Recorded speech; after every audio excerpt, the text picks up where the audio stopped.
Today at Mustang Project, we're going to have a quick tutorial about restoring tail light or front turn signal light lamp sockets. One of the very common problems you have with 40-year-old sockets, that is sockets from a car in the 60s, is that the socket becomes corroded. What has to happen is that, difficult to see, but inside this there are two tiny little contacts that look something like this. This is a front turn signal socket assembly from a 1965 Buick Riviera. You see the little contacts in there. Underneath each contact is a small spring. That spring provides tension onto the lamp when it's plugged in. Now, we often have people say, hey, my old lamps worked great and I put in a new lamp and it stopped working. Here's why. You see, this is an old lamp. This was removed from the 65 Barracuda. You see the dent in the bottom of the contact here? What has happened is that over the years, being placed into the socket, the lead alloy here has deformed to the shape of the socket. Now, because it's in place, essentially it's not moving, the spring tension is not very important because the socket is sort of frozen in place. As soon as you remove the lamp and try to insert a new lamp, what you find is that the spring is not able to exert any tension or any force onto the contact. Well, why can't it? Well, it can't exert, there's one of our contacts, it can't exert any force onto the socket because quite often these wires which lead into this molded protector are sort of frozen in place. These wires need to actually be able to freely move up and down every time the lamp is inserted.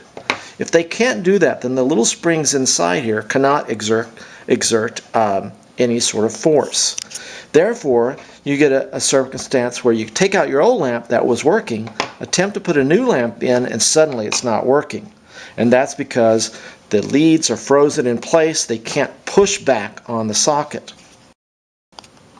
So what we're going to do is we're going to take the contact pins and wires out of a reproduction socket and place it back in our old socket.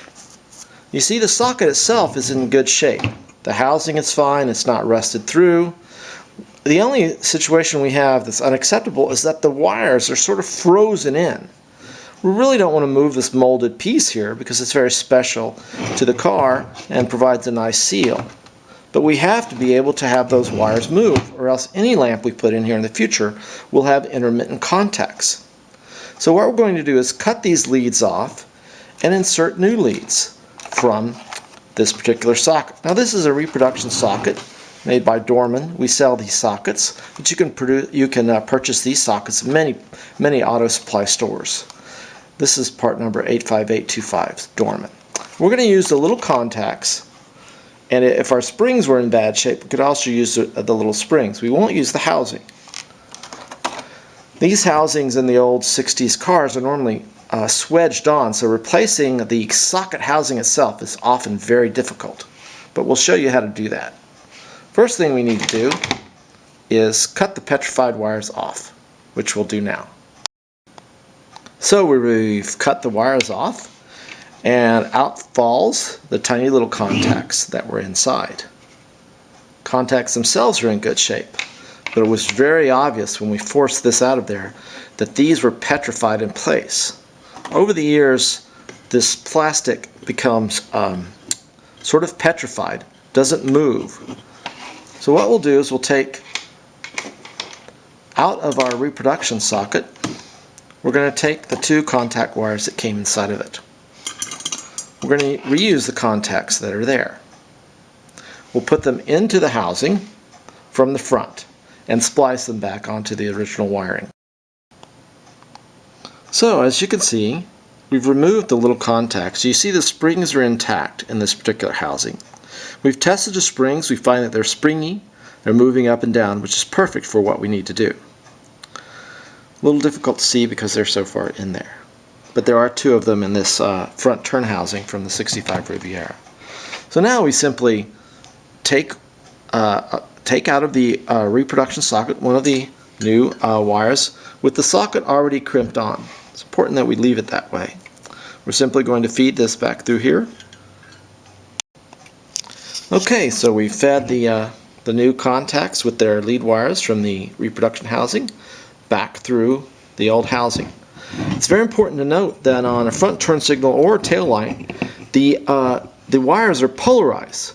So make sure when you reattach the old wiring, you attach it such that it ends up connected to the exact same contact as it started out with. If you don't, your lights won't work properly.